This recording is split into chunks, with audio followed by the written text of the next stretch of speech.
Airlines Confidential with Scott McCartney is made possible with support from RTX, Collins Aerospace, Pratt & Whitney, and Raytheon. Connecting and protecting our world. RTX.com. Infinity Flight, the leader in Cadet Academy flight training programs. InfinityFlight.com.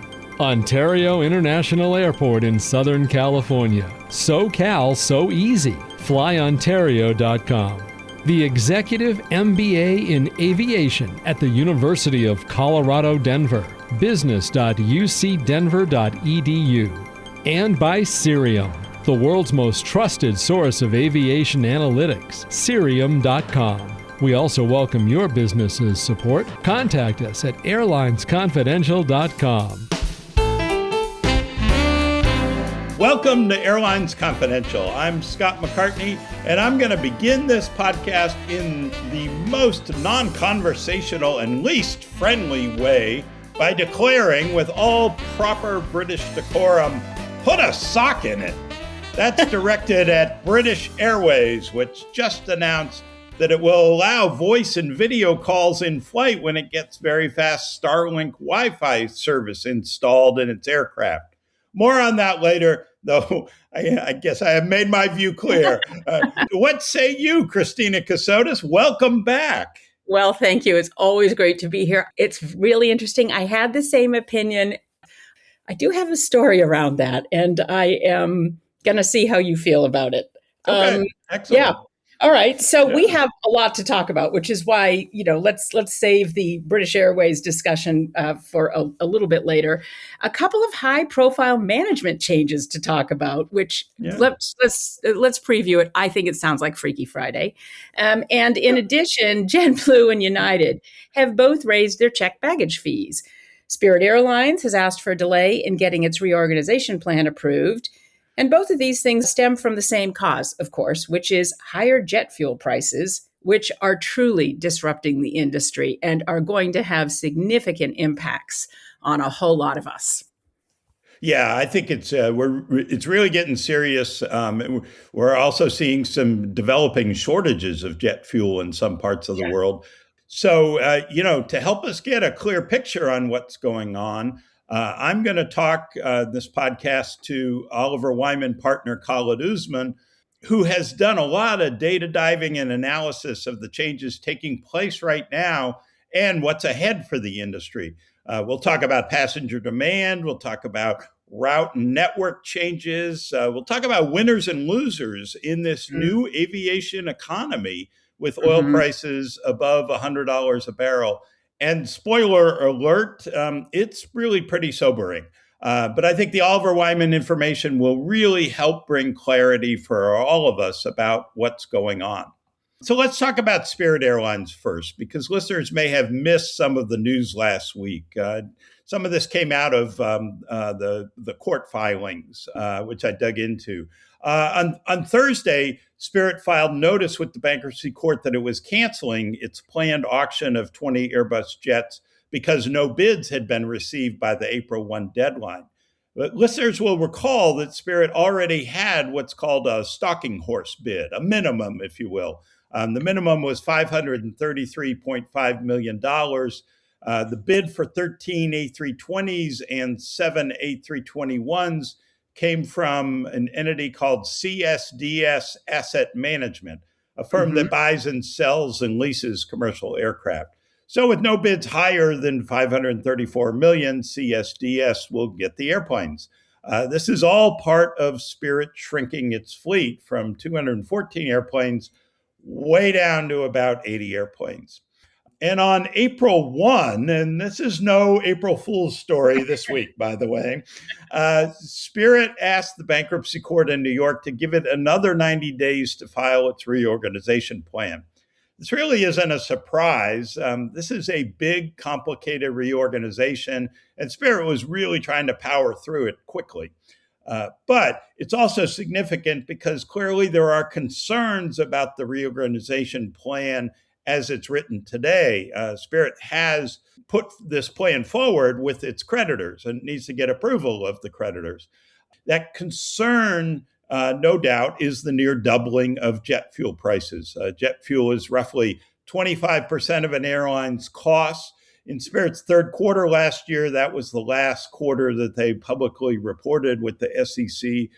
Spirit spent $253 million on jet fuel, which was 23% of operating costs. So do a little back of the napkin math. Spirit is half the airline it was then, let's just say in rough terms.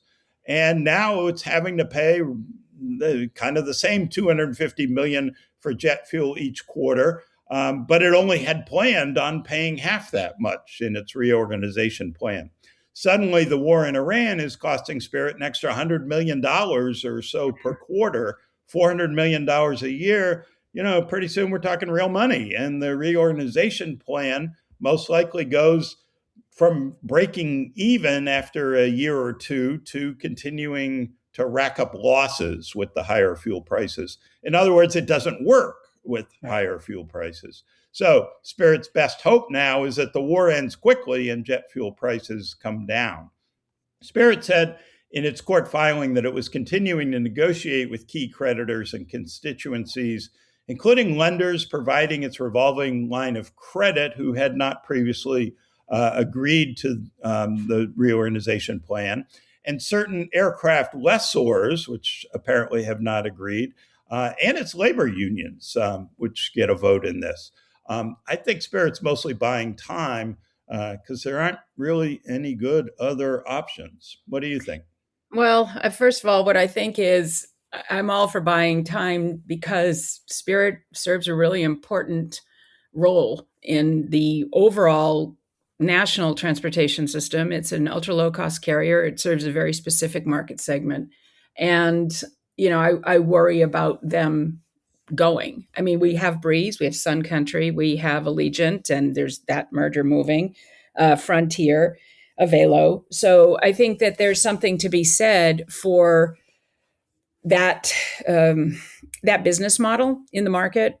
And they've been a great partner to us all the way through. I think that it's going to be tough given the current market conditions and the fact that fuel just keeps climbing. I don't know how they can make it work when their turnaround was based on much lower fuel prices than we're seeing today and no stabilization assurance in sight.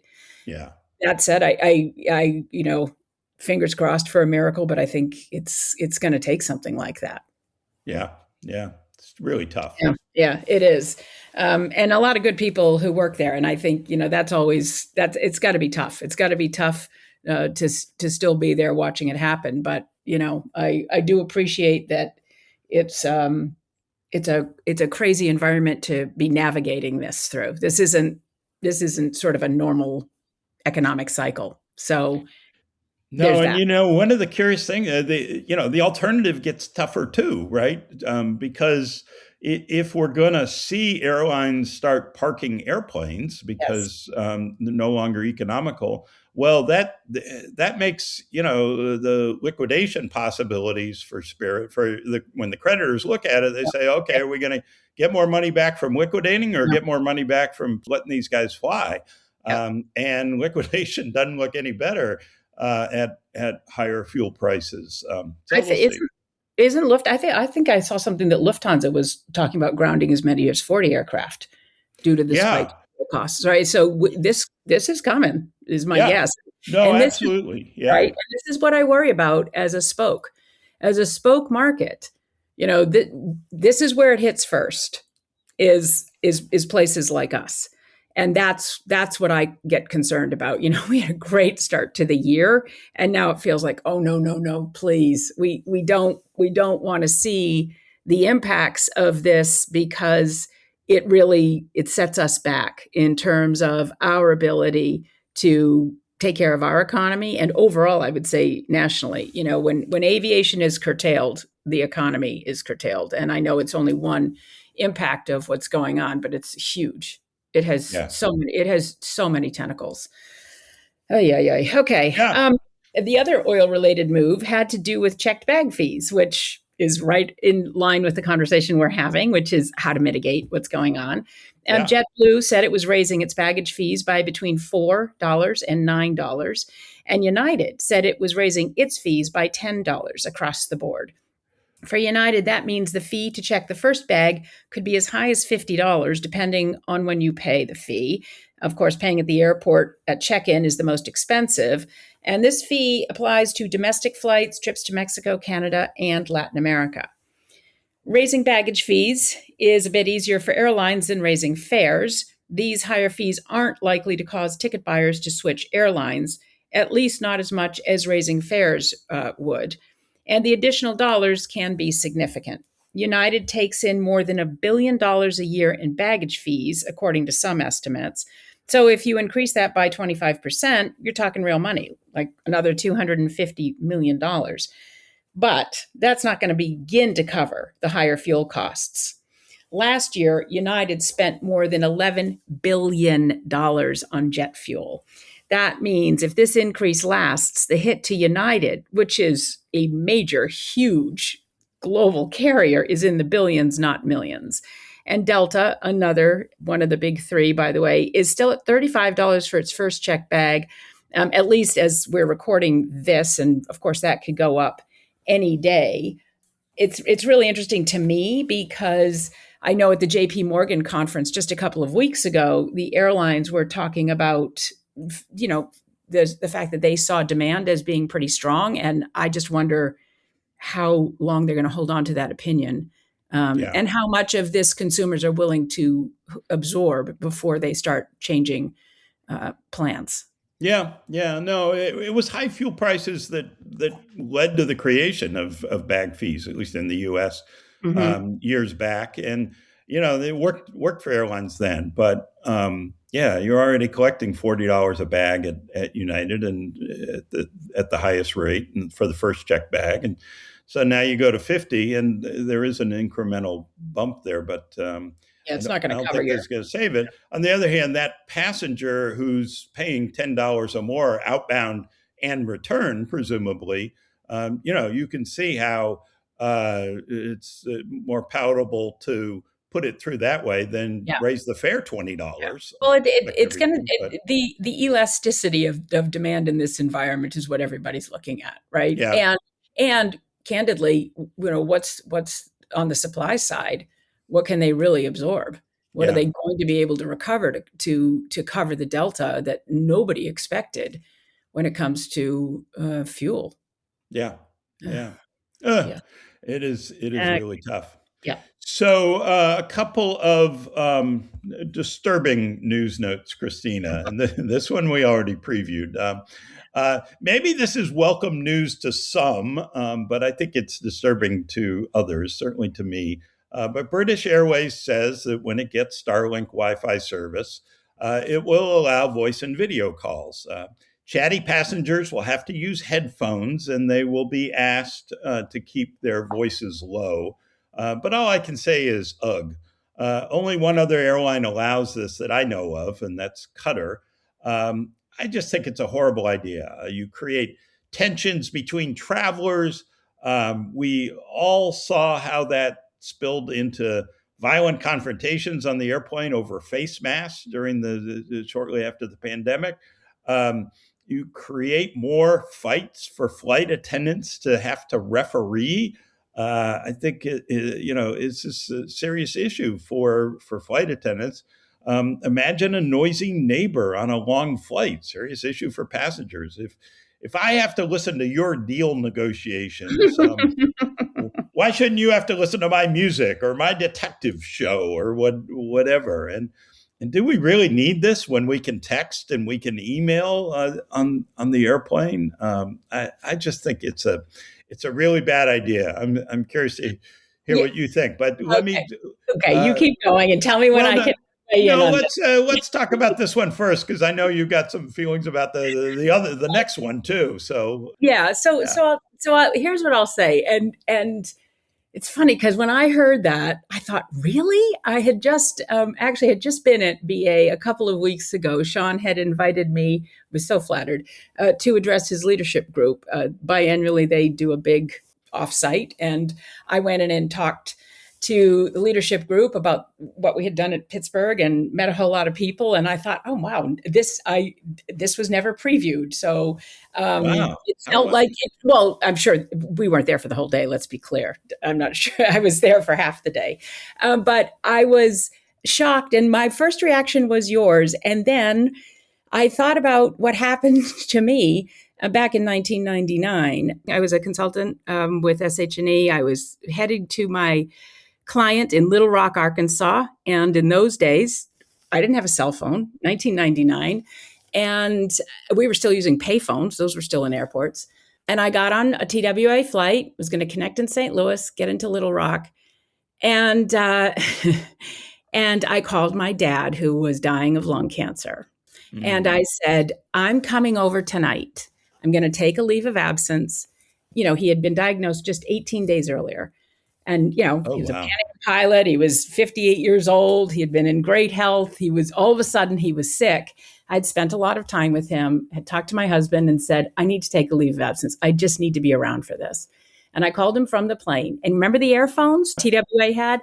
And I picked up the earphone and I probably paid, $1,000 a minute, but I didn't care. And I just said, Dad, I'm heading to Little Rock. It's a day trip. When I get off the plane, I'm going to come over and I'm going to stay for a while. I'm going to take a leave of absence. And he said, thank you. And he said, I love you. I said, I love you. And he said, it's a beautiful day to fly. I landed in Little Rock. I got the phone call. I got the overhead announcement. Please pick up the white courtesy phone. And it was my husband saying that my father had died. Oh, wow. And so I know, but I know so that wasn't an email or a text, Scott. And and I would say it's so interesting because I have never forgotten that phone call. I was also doing what I've seen a lot of people do in Japan. I had my hand over my mouth as I was talking because I didn't want 15 people to hear me.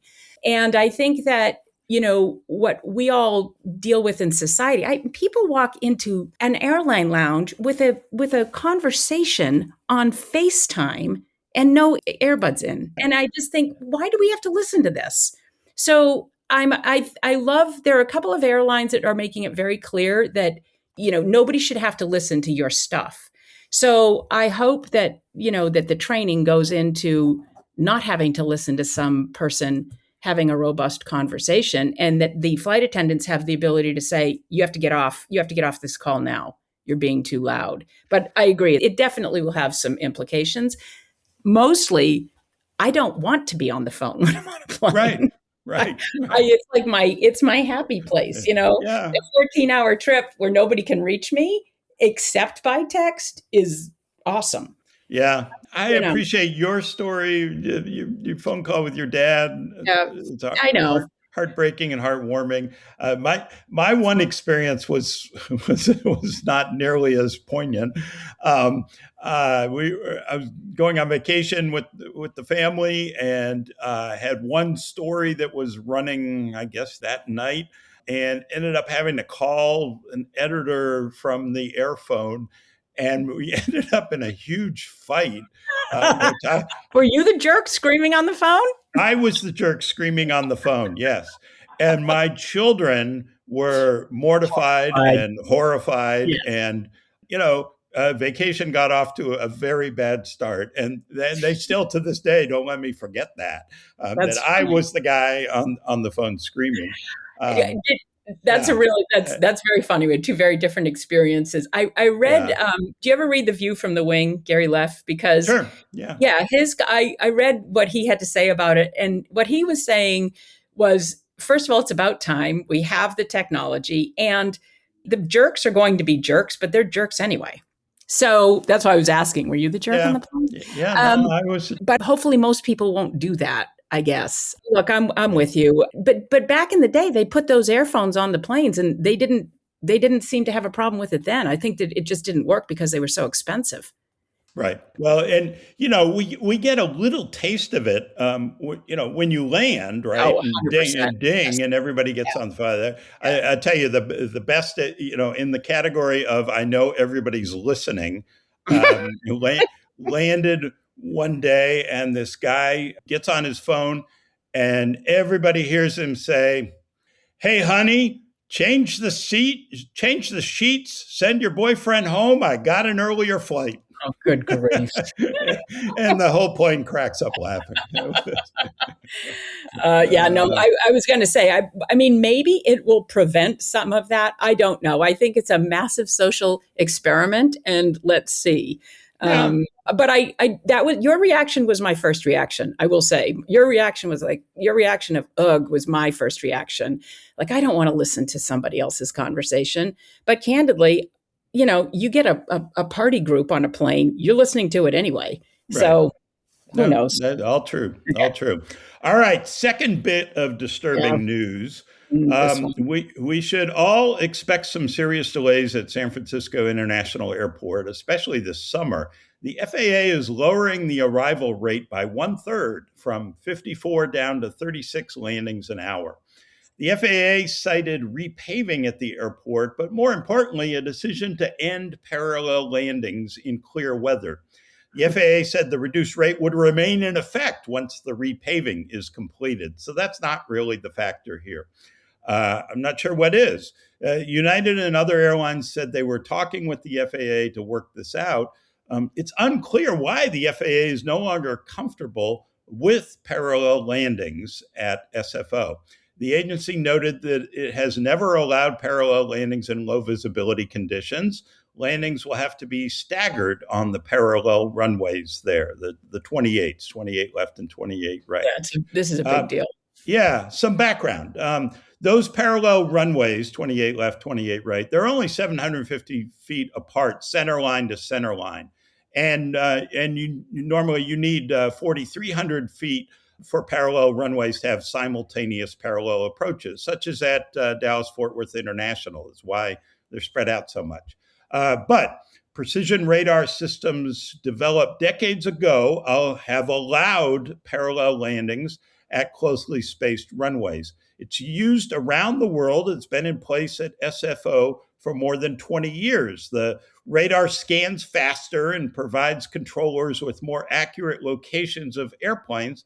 Plus, the aircraft have to be able to see each other and confirm that.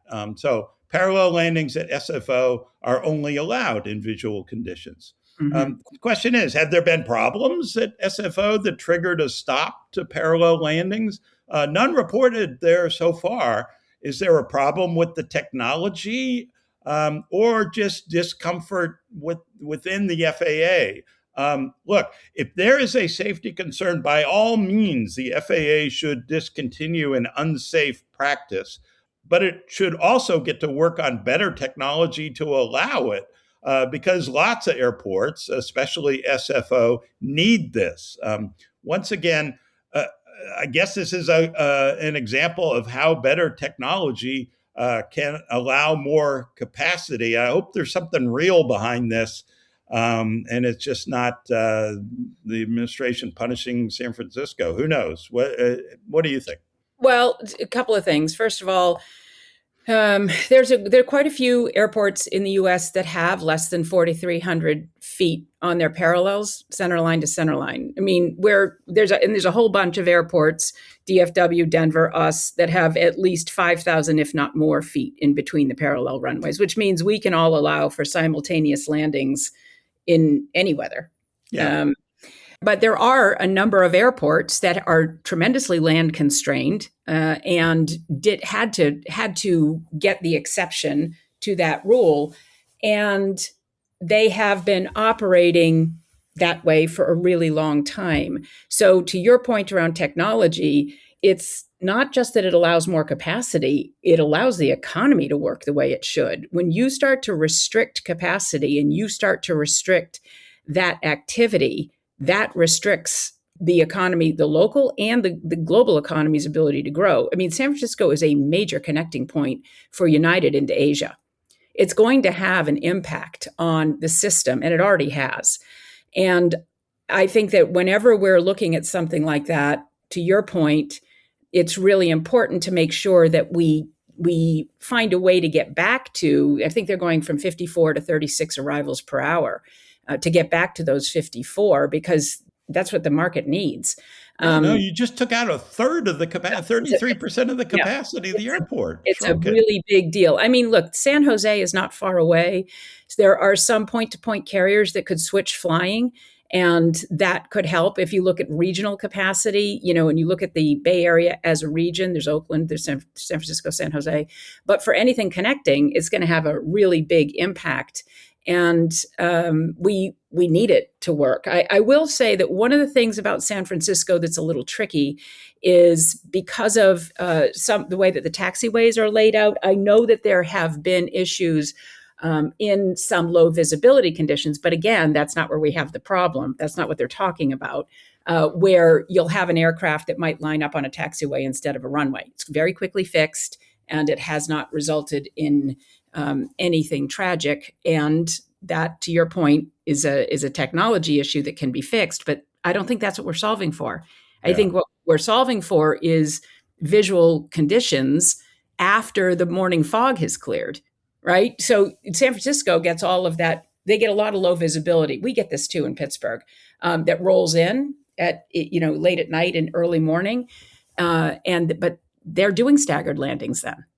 Yeah. This is to me, this has a really big impact. It'll have an impact on United. It'll have an impact on its partners, because a third of that capacity to be substantially delayed, that's going to hit the economy. Yeah. Yeah. Not just the local. That's what I want to say. It's not just about the San Francisco economy. It's about the U.S. economy and the global, because you're suddenly taking something away in terms of access and connectivity and the ability to move people and goods efficiently. Right. And you're taking away a system that has worked safely for 20 years. You better have a good reason. Yeah. And we have a lot to do in terms of, the ADS-B we've got, the ADS-B in technology. And I know people are working towards that. And now there's a 2031 date. But candidly, this is why the global ecosystem is so tremendously interdependent, right? It matters what happens on the ground. It matters what happens in the air, and it certainly matters how the regulators perceive it, and then what their actions are going to cause for impacts once they make these kinds of decisions. So hopefully they can get back to the 54, because I think we need it.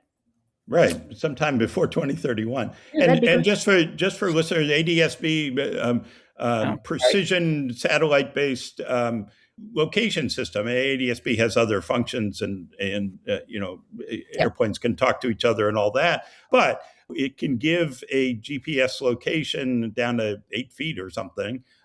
So the controller's display has a very accurate indication of where that airplane is. So that it's lining up on the right runway.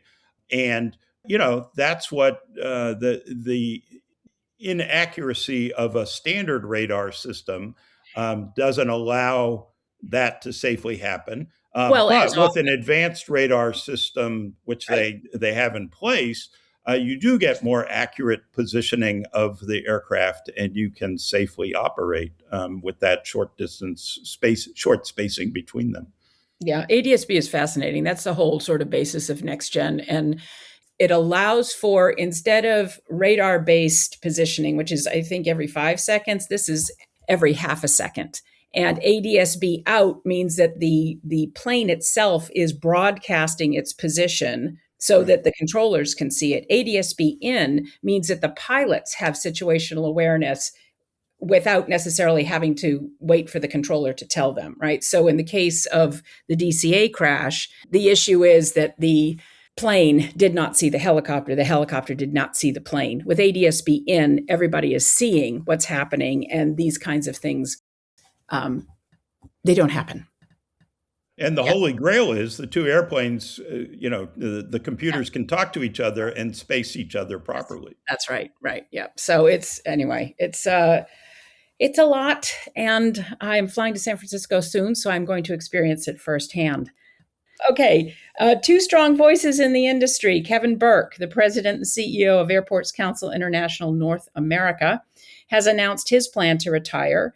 He joined ACI-NA, as we call it, 12 years ago, and has been an important advocate for airports through the pandemic and beyond. And something we're going to be watching, obviously, is to see who the candidates become for that important position. And Willie Walsh, the Director General of the International Air Transport Association, an outspoken leader for airlines, very outspoken, is leaving that position at the end of July to become the new CEO at IndiGo Airlines in India. Willie, of course, was the CEO of Aer Lingus and then British Airways, and then the CEO of the parent company, IAG, International Airline Group. Walsh will replace Pieter Elbers at fast-growing 20-year-old IndiGo. Elbers, the longtime KLM leader, took IndiGo from domestic budget carrier to serious global contender, but he resigned after a meltdown in December with some 2,500 flight cancellations and 300,000 customers stranded. Walsh was under contract at IATA into next year, but the industry trade group will have to find a replacement sooner than later. And this is why I said Freaky Friday. It was the first thing I actually said to my team is, watch, I bet Pieter will go to IATA. Typically, IATA turns to former international airline CEOs, and Pieter Elbers does come to mind. And of course, there's Michael Rousseau at Air Canada, who's going to be leaving his job soon, as was discussed last week. This is, to me, this felt like really big news because I know that this is going to be really fascinating, and it would not surprise me to see Pieter at IATA. Yeah, Willie. I've had some really fascinating interactions with Willie. I hosted a airline sort of a thought conference at Duke several years back. Willie flew in for it. I was there for that one. Yeah, absolutely. Yeah. And and he particularly on climate. He's been an important voice on pushing that. He has been a strong advocate for airlines around the world, and I think he's going to be missed at IATA. He brought some clear thinking and candor. Exactly. And that's what we need in the industry. And I have always, he has a very dim view of airports, I think, because of a lot of his interactions when he was with BA and IAG with Heathrow in the past. But, every time I spoke to him about what we were trying to do with SAF, he was completely supportive and very interested. He's super smart. The guy knows the industry cold, obviously, and he's got a fascinating history. I know that I think he and Rahul go way back, from what I understand. So my guess is, he'll probably love getting back into the day-to-day. But I think to your point, he's very outspoken, he's very candid, and I think that that's what the industry needs, is a lot more candor. Yeah. All right. Time now to thank our sponsors for making this podcast possible. We want to thank RTX for its longtime sponsorship. RTX rallies more than 180,000 innovators around a powerful vision to create a safer, more connected world. With industry-leading tools and technology, the RTX global team works across market-leading businesses, Collins Aerospace, Pratt & Whitney, and Raytheon, to drive progress for generations to come. Together, RTX pushes the boundaries of known science and finds new ways to connect and protect our world. Visit rtx.com to learn more. And thanks to Infinity Flight Academy, the leader in Cadet Academy training programs, for helping us bring the podcast to you. Whether you're looking to build a custom pipeline or strengthen your existing cadet program, Infinity Flight Academy delivers consistent airline-ready results. And for those of you listening who've always dreamed of flying, do it. Or if you know somebody who has, tell them to do it. Infinity Flight has trained thousands of students, many now flying for major airlines around the world. Learn more at infinityflight.com. Infinity Flight Academy, where future pilots take off. And we want to thank Cirium. Cirium offers the most accurate and precise data and analytics to enable airlines to optimize planning, operations, and passenger services. The right intelligence drives operational efficiencies, enables you to predict market shifts, and help airlines respond quickly to maximize revenue, manage costs, and seize commercial opportunities. Visit Cirium.com for more. Okay, let's turn to my conversation with Khalid Usman of Oliver Wyman. Khalid Usman is a partner at consulting firm Oliver Wyman, focusing on aviation, aerospace, and defense. He's also one of the authors of Oliver Wyman's regular economic analysis report, which I always find useful. Khalid has recently been doing a lot of work around the impact of the Middle East conflict on aviation. Oliver Wyman has been studying supply chain challenges and travel patterns and the effect on airlines. Khalid has a master's degree from MIT, an MBA in international aviation from Concordia University in Montreal, and a bachelor's in aeronautical engineering. He joined Airlines Confidential back in 2023, and it's a delight to have him back with us, especially at such a turbulent time. Welcome back, Khalid. Thanks, Scott, for having me again on Airlines Confidential podcast. I would say I'm a big fan of your podcast and never miss any single episode. Last time we did it was around 3 years ago as the industry was emerging stronger back up from the pandemic crisis. And Ben Baldanza was one of the co-hosts. And before we begin, I want to take a moment to honor the memory of Ben. He was always a thoughtful voice who challenged conventional thinking and pushed the airline industry forward and will always be missed. Yes. And thank you for saying that. It's very sweet. And miss him all the time. And, and you're right. We would all be better off hearing his voice through all these turbulent times, because I know he'd have smart things to say. All right. Well, speaking of smart things to say, let's start with the research you've been doing. Obviously, the situation is changing each week, each day, even each hour.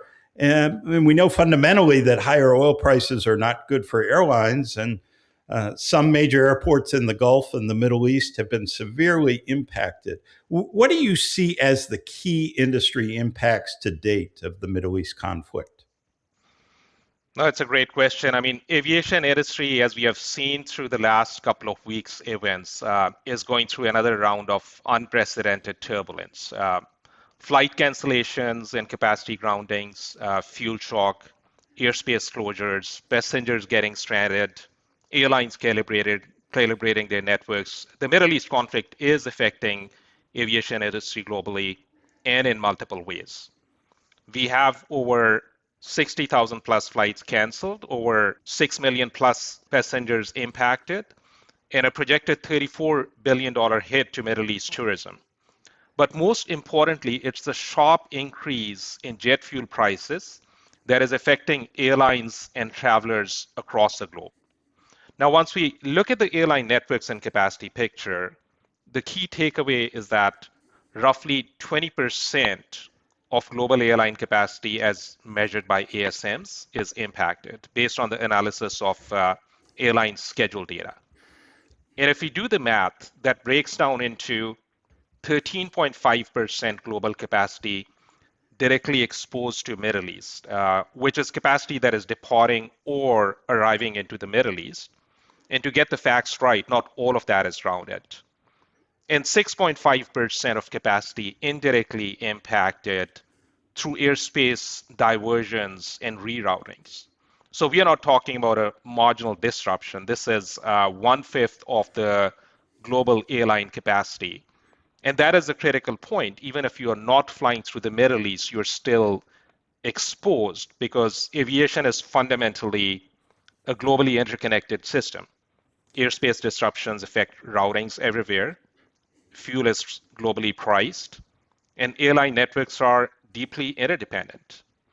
And the other factor on airline routings, most of the east to west flying is going through the Gulf corridor, which is now forced into longer and less efficient routings. That increases the airline cost. Fuel cost increase due to longer block time, pilot, crew costs, and maintenance costs increase. Sometimes airlines have to do a technical stop due to range limitations. lower aircraft utilization, and aircraft, which is one of the most expensive assets for an airline. So this closure of airspace adds to more than 6% of capacity that is subject to additional detours. And we have seen similar dynamics with the Russia-Ukraine airspace that was affecting 5% of the global capacity. So that adds another constraint layer on top of it. So, if I have to say in summary, I mean, the impact is being felt across the global industry and in multiple ways. Yeah, I think we don't think about the overflight impact a whole lot. I mean, obviously, you realize that flights to Dubai are obviously impacted, but it's so interesting, and the impact is so much more than we realize sometimes. In terms of schedules and networks, how have airlines adjusted? Yeah, I know once we move from the overall global macro picture to understand, how the geographic exposure is playing out, I mean, it becomes clear, naturally, the Middle East is most exposed. Roughly 40 to 50% of the capacity in the region is now operating. There are countries like Saudi Arabia, Oman that were less affected compared to other Gulf countries. Very limited flights in other parts through safe corridors, but with the war risk insurance and burdened by the extra costs and risks. Some of the Middle East airlines like Emirates have brought up their flights back more than 60%, and it is remarkable given they had some attacks at airport also. Yeah. However, demand is rather an unpromising picture because, once you look at some of the flights from Middle East hubs, they have been very one-way, where return flights have very low load factors. Also, once we look at the fleet and aircraft data, at the end of March, around 56% of the aircraft in Middle East region are in service, and they are operating with lower utilizations as the schedules are not ramped up. In cargo aircraft, we have a fleet of over 100 freighter aircraft in the region, almost half of these by Qatar and Emirates Cargo. And on top of it, with the reduction in passenger operations and belly capacity, the cargo flow and the supply chains get impacted. And naturally, we have Africa and Asia impacted due to proximity, reliance on the airspace corridors. Europe sees a meaningful exposure. If you just look at the numbers, around 8.4% of capacity is to Middle East, and also the overflight, which does affect them. And then, if you look at the North American metrics, US roughly 2.5% of capacity, but the US airlines, which had been flying to Dubai, Doha, and Tel Aviv, which of course have been canceled. And then the big three Middle East carriers flying into US, similar exposure in Canada as well. So at a first glance, this would look relatively contained, but the most pertinent impact is the spike in volatility in fuel costs for the airlines, which roughly comprises over a quarter of the airline operating costs. So while the direct capacity exposure to North American carriers is somewhat smaller, the airlines in the region are definitely economically exposed to the turbulent geopolitical environment. And then the second impact we can talk about is more structural and about some of the network rebalancing and competitive dynamics. So the airlines, they've shifted towards direct long-haul routes, which is bypassing the affected hubs. There's alternate hubs like in Southeast Asia, Singapore, Bangkok, Kuala Lumpur, Turkey at the intersection of Europe and Asia. Some of the Asian airlines, for example, Air India flying non-stops, adding about 10,000 incremental seats in 10 days from India to Europe, bypassing some of the hubs. But, it has to do some of the technical stops in Europe, like Rome and Vienna. So there will be a downstream effect on airline networks. Airlines are starting to trim less profitable routes and reduce frequencies to offset some of the rising costs, primarily fuel. And, we've already seen some of the airlines coming up with schedule reductions of up to 5% or more in some cases. Yeah, I imagine we'll see more of that. Are we already seeing traveler preferences, demand patterns changing? And I'm curious, this comes at the same time that, we've had the mess with TSA funding and long passenger lines. Is that affecting traveler demand? Yes, we can expect a lot of changes happening in the market. With the Gulf hubs disrupted, the global traffic flows are being redistributed. The Middle East mega connectors and over 12% of global traffic flows pass through these. I mean, safety is becoming a concern for travelers, right? And it may take some time before consumer confidence is fully restored. For some of the past demand shock data points involving passenger security, and if you look at the unfortunate events of 9/11 as proxy, it took roughly 2 to 3 years before demand normalized back to the same levels. And the traffic flows currently, they are getting changed in terms of destination attractiveness. So destinations like Greece and Southern Europe, as an example, Italy, Spain, Portugal, they're all seeing spike in the booking patterns as travelers are looking at alternate safe destinations during the conflict. Similarly, destinations in Southeast Asia are getting more traffic depending on what part of the world you're originating from. Some of the tourism flows will be diverted. So the destination attractiveness and consumer preference will be important to watch out. And airlines will need to keep a pulse on forward consumer signals to calibrate their networks accordingly.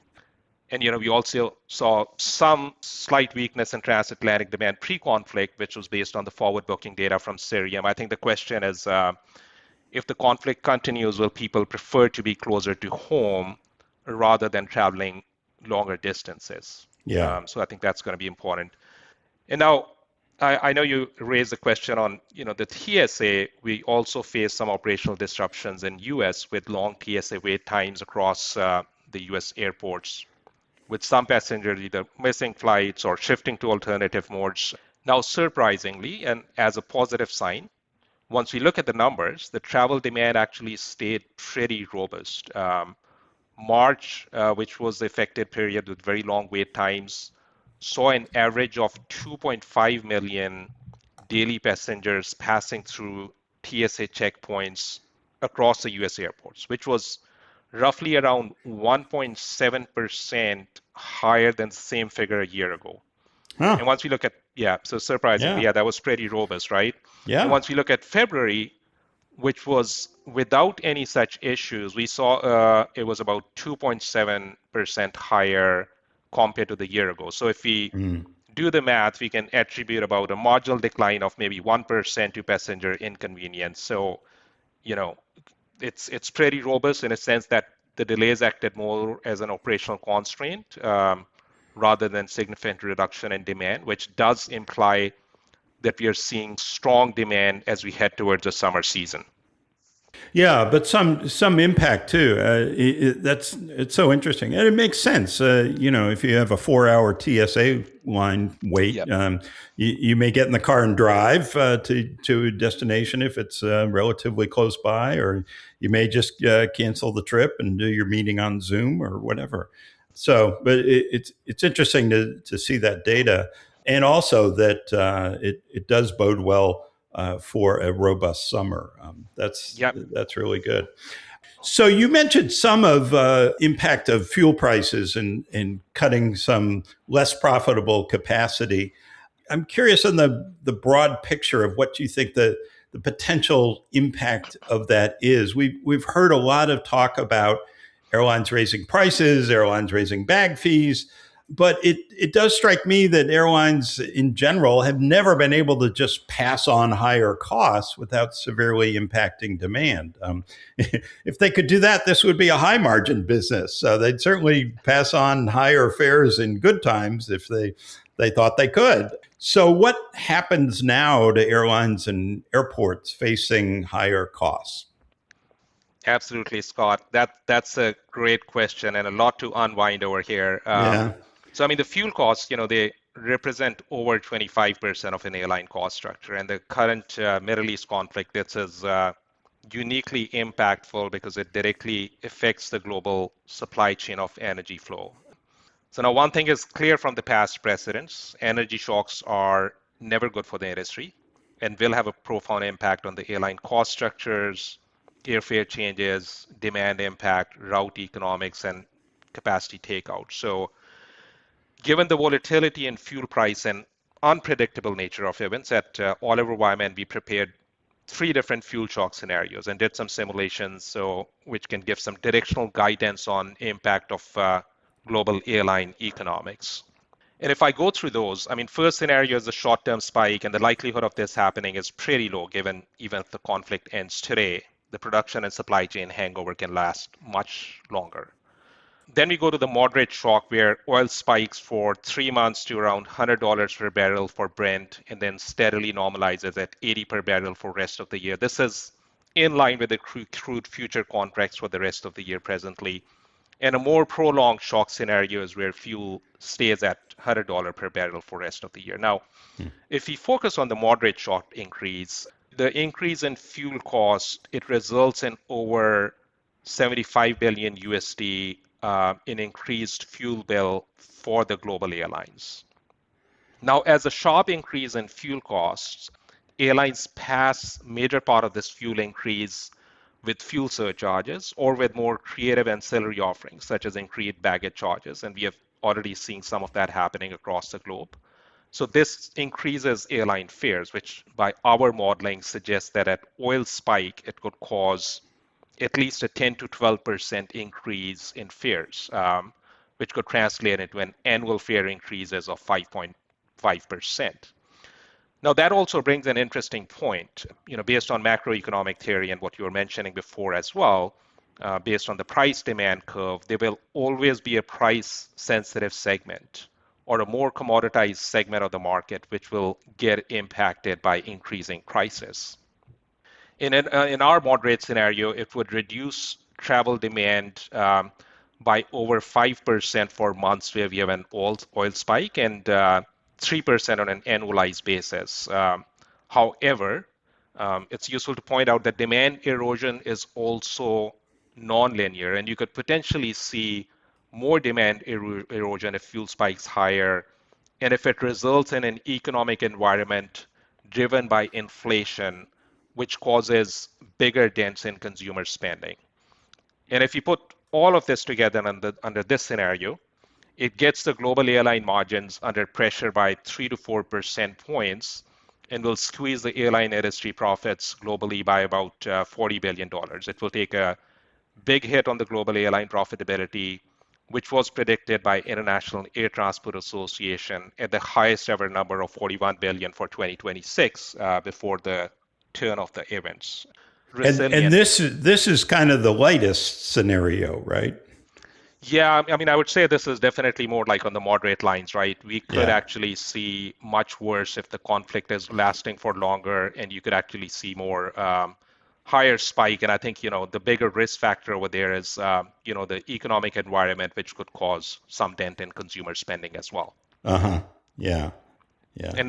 And actually, I think if we look at the past history as well, the aviation industry is resilient, but history has its ups and downs. In the past 25 years, the industry globally has seen 13 profitable and 12 unprofitable years. So where we end up this year will largely depend on the ability of the airlines to manage the costs, leverage the revenue and pricing opportunities, and calibrate their networks profitably. So as I pointed out as well, I mean, in addition to the fuel costs and price elasticity, the risk of the slowdown in economy that can impact travel demand remains. You recently had Bank of America, which recently revised its forecast to reflect the true economic impact of war so far, and it was cutting its 2026 global growth estimate by 40 basis points to 3.1%. Now, some of the slowdown in economy will have a direct consequence for the travel demand as long as we believe that the econometric principles will be maintained. So who actually wins in that scenario? Do the network airlines gain? Do the low-cost carriers lose? Are there certain regions of the world that are going to actually profit from this while others lose from this? Yeah, no, we are not going to see a symmetrical impact across all the global airlines. I mean, there will be winners and losers coming out of it, and there'll be airlines that will get affected more than the others. And globally, we will see different impacts across different regions. If I have to summarize on some key points, the increased fuel costs will make route economics for certain markets harder, and where we have supply surplus in the system, it could reduce and result in capacity shakeout for marginal or loss-making routes. Routes will be cut and frequencies will be adjusted. lower demand days and less profitable flying will be the first one to come off. We will likely see some consolidation and structural shifts across the industry. Airlines and business models that appeal to more price-sensitive and commoditized segment of travel will get impacted more. And these typically will be the lower-cost carriers, and it will be chance for carriers with stronger balance sheets and cash flow positions to retain strength in the longer term.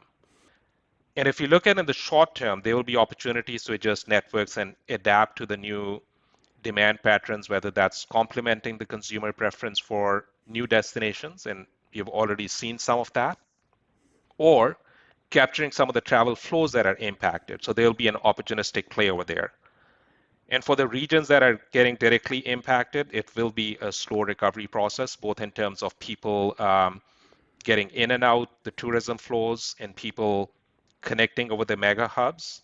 And a lot of that also depends on how quickly we can have some lasting peace in the region. I mean, demand in general and the premium demand, that will be an interesting trend to look out for. And airlines that have anchored themselves on this particular segment will generally fare better. So if we are looking at $41 billion impact for the industry, 3 or 4 percentage points, so obviously a serious hit. The recent economic analysis report Oliver Wyman did offers lots of data and analysis on the fourth quarter. I'm curious about your assessment of where the industry was going into the conflict before that hit. I often use the analogy of in the winter the squirrels collect nuts in the summer and put them away so that they survive the winter. In this case, did the squirrels have a lot of nuts stored to get through the war, or was the industry not so well prepared for this? Thanks, Scott. And for background, as we mentioned, the OW produces a quarterly airline economics report on state of industry globally, and we just released fourth quarter report for 2025. We always have to wait for global airlines to report before we can publish. While a lot of turbulent and volatility is happening in the industry right now, but if we just focus for the most recent performance, here are some of the key themes over there. The first one is that margins are holding up, but some cracks have been forming underneath. If we look at the global margins, they were 7.2% in quarter four, which is solid. But underneath that, there are some warning signs. Costs have been growing faster than revenues, and that's usually how the margin compression cycle starts in aviation. Compared with the same quarter a year ago, the margins were 1.4% lower. So one interesting nuance over here is that for this past quarter, fuel actually came down on a year-over-year basis. Fuel costs were 6% lower compared to the prior year. So this quarter four wasn't about oil prices, but we will get the headwinds in the future quarters. The second point or theme is that there's a huge regional divergence. It's not one industry. It's a set of very different regional stories. Latin America for that quarter was actually leading the world with mid-teen margins. North America was starting to feel somewhat of a pressure. And outside of the legacy network airlines and the low-cost business model was under threat here. The Middle East airlines did extremely well, solid performance from the big carriers there. But as we are seeing, significant challenges lie ahead. So network footprint matters more than ever, And finally, the third and most important one, the real battleground is going to be or has been the cost versus revenue discipline. Demand is strong, premium demand more so than ever.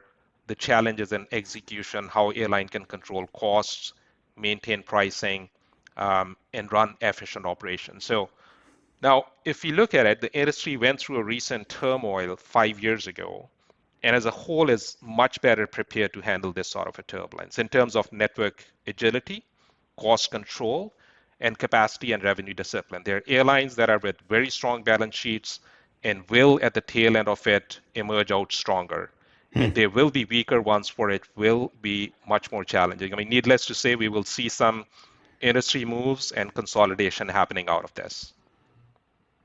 So all in all, we're better prepared for this, Yeah. except for the weaker players.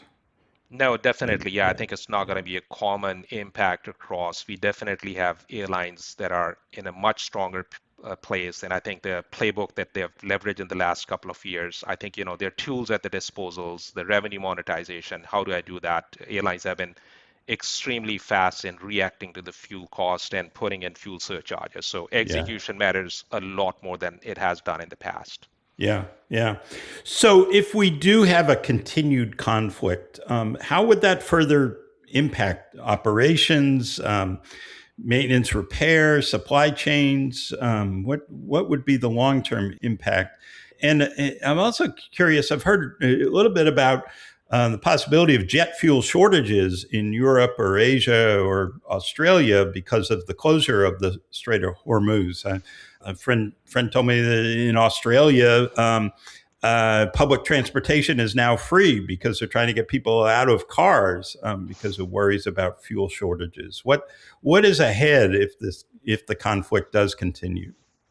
Yeah, no, I think all of that is true, and definitely big risk factors over there. Continued geopolitical conflict, it has the potential to create much deeper and sustained disruptions across airline operations, MRO, global supply chains. And actually, these are impacts that extend far beyond the immediate region as well, right? And if we first focus on supply chains, that's where the impact becomes truly global and multimodal. The conflict is already disrupting oil flows and maritime shipping routes with potential increases of up to 15 days in shipping times for certain east to west routes. And that has direct implications for aviation, as many critical components, engines, parts, avionics, they move through these global logistical networks. In parallel, we are also seeing shifts in the air cargo flows, particularly around Asia and North America, along with the rising spot rate. So this creates both cost pressure and unpredictability for airlines that are trying to secure parts quickly. Longer lead times, higher logistics costs, less reliability and delivery schedule, they all contribute to increased aircraft on ground risk. And on the MRO side of things, the situation becomes more nuanced but equally critical. There are near-term risks around engine and component availability, given the supply chain risk. At the same time, a higher fuel cost environment could accelerate fleet retirements, which could, particularly for older and less fuel efficient aircraft, it could reduce MRO demand for aging fleets in short term, but in midterm, it could also increase pressure on some of the next-gen engine and components, which are already feeling reliability and supply chain challenges. Yeah. And then I think touching on your fuel part, finally, there's going to be a big compounding effect of fuel and commodities as well, right? If you look at the disruptions in oil transit, particularly through the key choke points like Strait of Hormuz, that is pushing up the jet fuel prices globally. So that not only impacts the airline economics directly, but it also increases the cost of manufacturing, transporting, and maintain aircraft components across the entire value chain. So pressure is also felt unequally in different parts of the world. And if you look at the jet fuel price data, Asia was 6% higher than global average. US average was 6% lower than global. Sustained disruption in supply chain that can cause fuel shortages in some parts of the world. So that's, again, an emerging risk as well. So, once we take it all together, it fundamentally stresses the interconnected system of airline ops and maintenance infrastructure and supply chains. And longer it persists, the more those pressures compound, and airlines could be forced into reactive and short-term decision making rather than longer-term planning. Wow. So what's the bottom line? How should we think about what comes next? Yeah, when we think about what comes next, I would say the key takeaway is industry is moving from a period of disruption into, one of structural adjustment, and that adjustment likely will be somewhat uneven and prolonged. First, the airlines need to operate in an environment which is defined by persistent cost pressure, particularly from fuel. Even if the volatility moderates, the baseline has shifted higher, which means margins will remain under pressure. While pricing discipline will be critical, revenue monetization capabilities will be equally important. Airlines will need to ensure cost discipline and cost variabilization.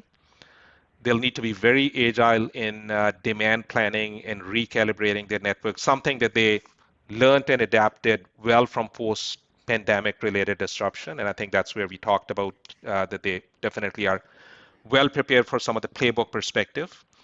We should expect more network rationalization, deeper partnerships, and consolidation, as some part of the capacity and economics will come under threat. And we'll see consolidation, particularly in regions where subscale carriers lack the network depth or capital to compete effectively.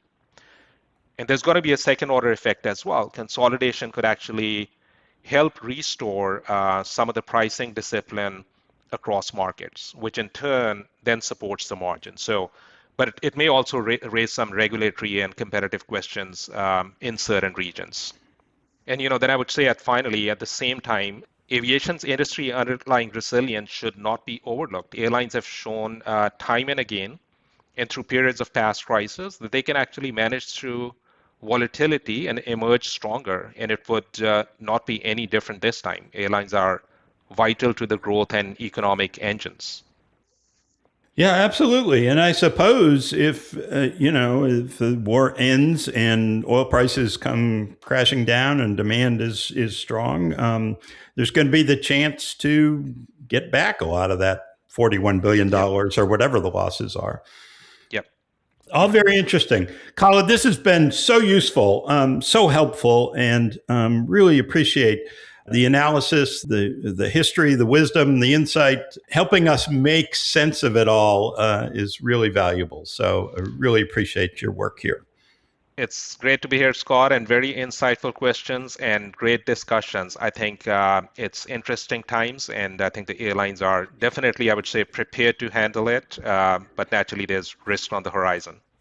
Yeah, and winners and losers. So that's right. It's good that, once again, as the industry lurches from crisis to crisis, it changes, and it's always fascinating and always impactful for all of us. So that's great. Thanks for inviting me, Scott. Appreciate it. Well, we will stay on top of it, and with your help, appreciate it very much. And we will be right back with more on Airlines Confidential. Promotional support provided by the Ultimate AvGeek website, thearchive.net. A vast collection of airline memorabilia, timetables, route maps, rare cabin and airport photos, special flights, and more. All at thearchive.net, the hub of air transport history. Thanks again to Khalid for some really useful information and great insights into this rapidly changing aviation economy. Before we get to the mailbag, special thanks to Ontario International Airport, which is celebrating a decade of local control. Thanks to public support, the local community reclaimed ONT, revived it as a vital gateway in Southern California, and ensured the airport is ready to soar even higher in the years to come. Visit flyontario.com/1010 to learn the story and find out how you can join the year-long celebration of how a decade of local control has turned ONT into one of California's fastest growing and most economical airports.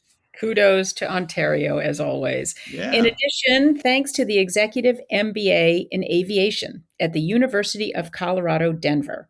The Executive MBA in Aviation at CU Denver is the first degree of its kind in the world, taught by industry experts and designed for ambitious leaders from across the aviation ecosystem.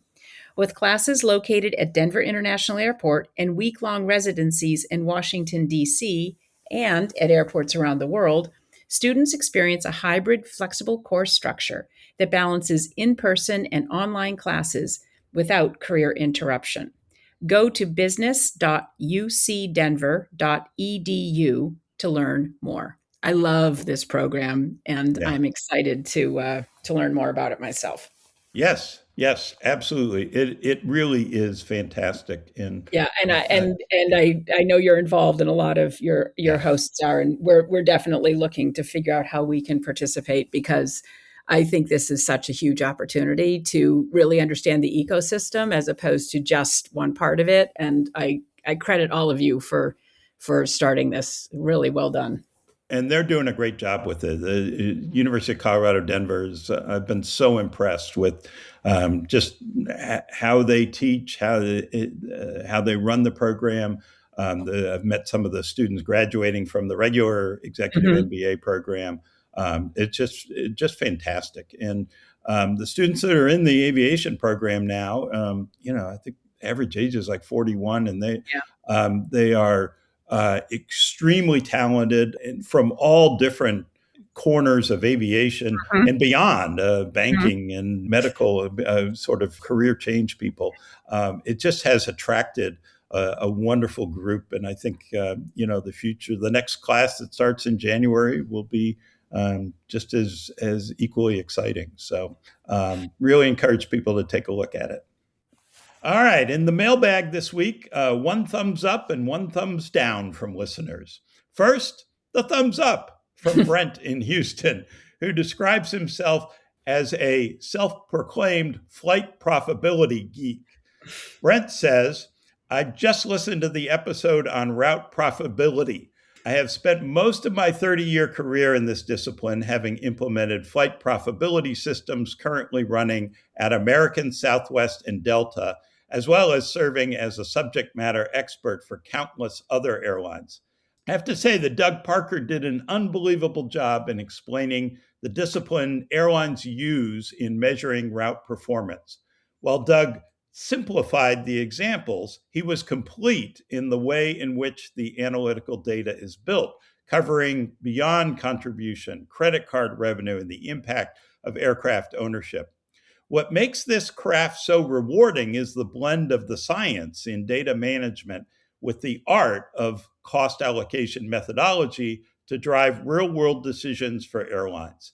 Happy to lean in on route profitability 202. and Brett, thanks for that. Brett's a major consultant in the business, and high praise from somebody who really knows. Yes. Well, let me talk about the thumbs down. So we got a thumbs down from Chris from Charlotte from CLT. Chris says, you mentioned on last week's episode, both you and your co-host, saying deploying ICE was window dressing. I went through security in Phoenix with ICE agents, working the part of screening, helping everyone getting luggage on belt for screening. This freed up TSA agents for operating machines and processing bags for secondary screening. It helped. Both of you allowed political preferences to influence your reporting. Keep your show free of politics. You do an amazing job, and I appreciate your show because you do a really great job avoiding politics, says Chris. P.S. Politics affect us, but go ahead. No, that's what I was going to. I'll just say, Chris, that the politics came to us, right? Not paying TSA agents and sending paid ICE agents to be line helpers. Those were political acts. I'd certainly rather not get involved in political discussions on the podcast, but when the politics come to the airport, we have to talk about it. Yes, and they came to ours as well. But politics affect everything. I mean, politics affect the decisions on all sorts of things in other parts of the world and end up affecting the system. This system, aviation globally, is so affected by politics, small p, capital P, all over the world consistently. And navigating that is part of what we as leaders have to do every day, is to manage the uncertainty that can just show up out of nowhere. I mean, I heard your conversation. I don't think it's about partisan politics. It's just that politics have affected our system and we have to manage through it. So it's hard to do that without talking about, why we're doing it. It's sort of like fuel prices. Right. No, but it's a great point you make. I mean, when I teach history at the University of Colorado, Denver, we spend a lot of time talking about 1978 and deregulation, and all of that was political, right? Political, very political. All right. That's all for another edition. Thanks so much, Christina Cassotis. Hope everything's going well in Pittsburgh, and so appreciate your time and your wisdom on all of this. Well, thank you. It's always a pleasure to be here, and I wish you a great week, and so long, everyone. Thank you. This podcast is produced by Mass Media. Info@massmedia.net.